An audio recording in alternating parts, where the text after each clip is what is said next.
Assalamualaikum warahmatullahi wabarakatuh. Perkenalkan, nama saya Anissa Marzatillah, NIM 2314011058. Di sini saya akan menafsirkan Quran surah Al-Kahfi ayat 78 sampai ayat 82. A'udzu billahi minasyaitonir rajim. Bismillahirrahmanirrahim. Qala khudha fi raqubaini wa bainika sa'unabbi'uka wa awi lima lam tastati' 'alaihi sabra.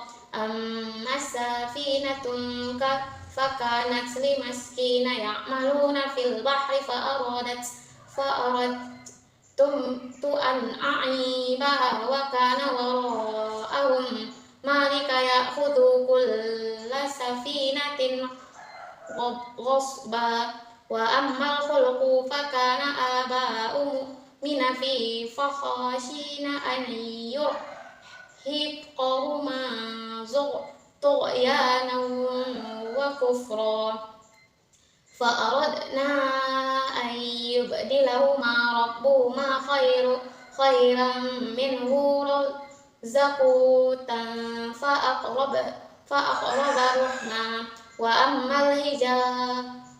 ammal jidaru fakana limughlamaini yatimaini fil madinati fakana yahtaku khanzuluhuma wa kabuhuma salihah fa'arada rabbuka an yablugha ashuddahuma wa yastakhrija kanzahuma rahmatan min rabbik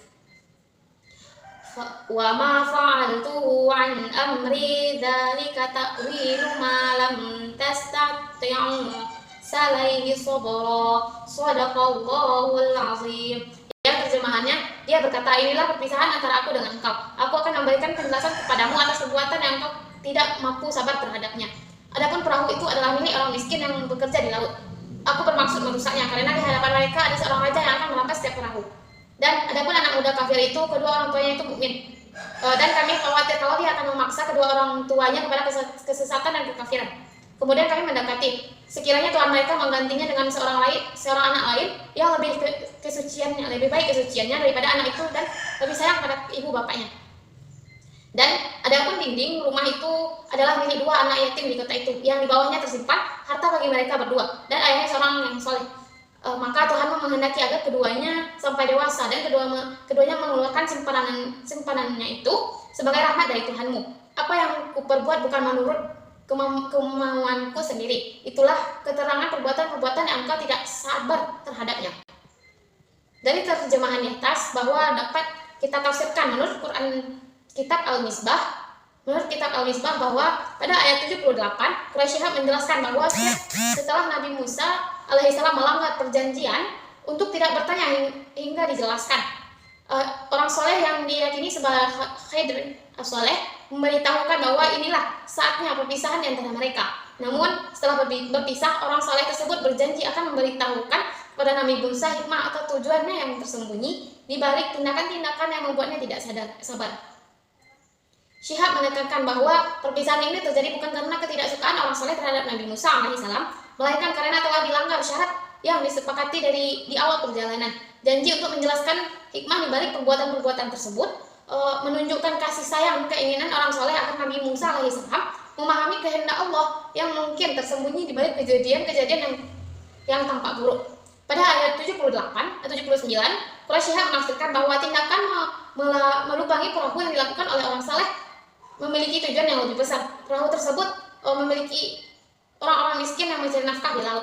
Jika perahu itu dibiarkan utuh, maka akan dirampas oleh seorang raja yang zalim yang mengambil setiap perahu secara paksa.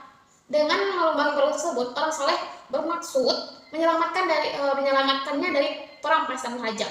Kerusakan kecil pada perahu lebih baik daripada kehilangan seluruh mata pencarian mereka. Syihab menjelaskan bahwa ayat ini mengajarkan bahwa kadang-kadang tindakan yang secara lahiriah tampak buruk atau merugikan justru mengandung hikmah dan kebaikan yang lebih besar di masa depan. Ini menunjukkan bahwa pandangan manusia terbatas dan Allah memiliki rencana yang lebih sempurna.